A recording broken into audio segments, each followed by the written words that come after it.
Hey, what's up, everybody? Welcome back to Health Made Easy. I'm your host, Dr. Jason Jones, and we are continuing our series on mineral deficiencies this month. And never more important than it is right now to talk about these things.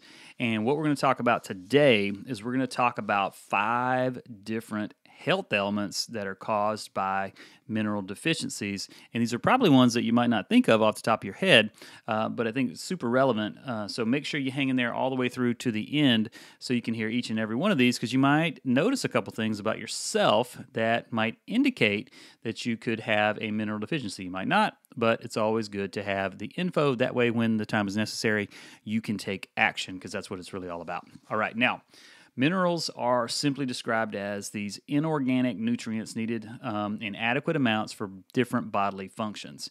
Important minerals include things like trace elements like iodine, zinc, iron, and other micronutrients such as potassium, calcium, sodium, and magnesium. However, deficiency diseases can occur if these minerals are lacking in your diet for an extended period of time. That's more of a reason why you always need to eat a balanced diet that contains sufficient amount of these minerals alongside vitamins and other nutrients. And we're going to talk about these different deficiencies and some natural ways to take care of them today. The first one is anemia. Anemia is a health ailment in which the blood is unable to transport the required amount of oxygen to the bodily tissues. This condition is caused by iron deficiency, and iron is required to produce hemoglobin in the red blood cells, which helps in transporting oxygen throughout the body. Unfortunately, about 40 to 60% of infants in developing countries are diagnosed with severe mental impairment due to lack of iron in the diet. Some common symptoms that you're likely to notice as you become deficient in iron are things like weakness, pale skin, extreme fatigue, brittle nails, cold hands and feet, headaches, lightheadedness, or dizziness. Now, a good way to prevent this is to eat foods like poultry, red meat, spinach, all of which contain iron. And you can also help anemia with iron supplementation, but I would always, and I can't say always enough, suggest that you consult your doctor, have your blood levels tested first before, because you don't want to be taking too much iron, and you should only have to supplement with iron for a relatively short amount of time. Now, next one, osteoporosis. Everybody's heard about it. It's a condition characterized by weak and brittle bones. It's a serious ailment that can lead to things like fractures when you fall, or you subject yourself to even mild stresses like coughing and or just bending over. This health ailment is more likely to occur in people who are deficient in calcium, even though there are other minerals that are involved. A low calcium intake causes diminished bone density, increases the risk of fractures and early bone loss. And other risk factors for osteoporosis include things like dietary disorders, gastrointestinal surgery, and even thyroid problems. You can prevent this condition, or at least help it, by eating calcium-rich foods, things like dairy, sardines, and even dark green leafy vegetables. And there's tons of other ones that you could look up very easily.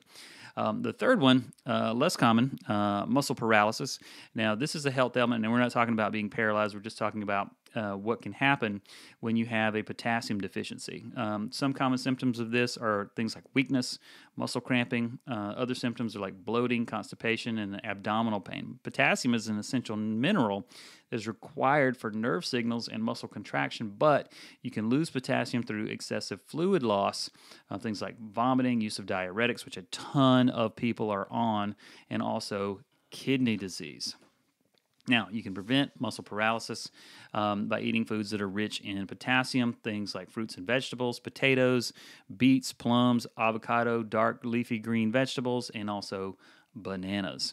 Third is going to be a goiter. Now, this is a progressive enlargement of the thyroid gland that can be caused by an iodine deficiency. Now, the body needs iodine for production of the thyroid hormone, but it does not produce this mineral, which makes it an essential part of every single diet. Now, iodine deficiency can also cause hypothyroidism and intellectual disabilities in children, especially when the mothers don't take in enough iodine during pregnancy.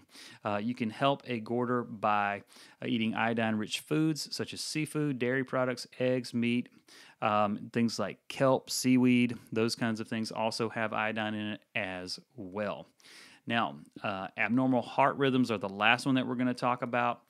This is probably something that flies under the radar just because you might not notice it. You might just notice some fatigue or something like that.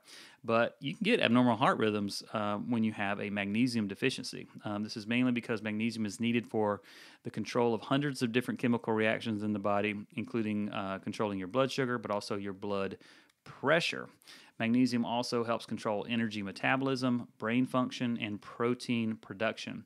This mineral is uncommon in healthy people, but chronic health conditions like alcoholism and certain medications may cause a magnesium deficiency. And we're going to have a whole podcast on magnesium coming up in a couple of weeks. You can also suffer from muscle cramps, tingling, numbness, and seizures if you're magnesium deficient. So, you want to have magnesium in the diet, things like nuts, beans, whole grains, seeds, and green leafy vegetables. So, I hope this helped you. I hope you enjoyed it. If you did, head on over to iTunes or whatever podcast player you're listening to this on. Give us a rating and review. We'd love to hear from you. Connect with us on our Facebook page, and we will see you guys on the next podcast. See you later. Bye-bye.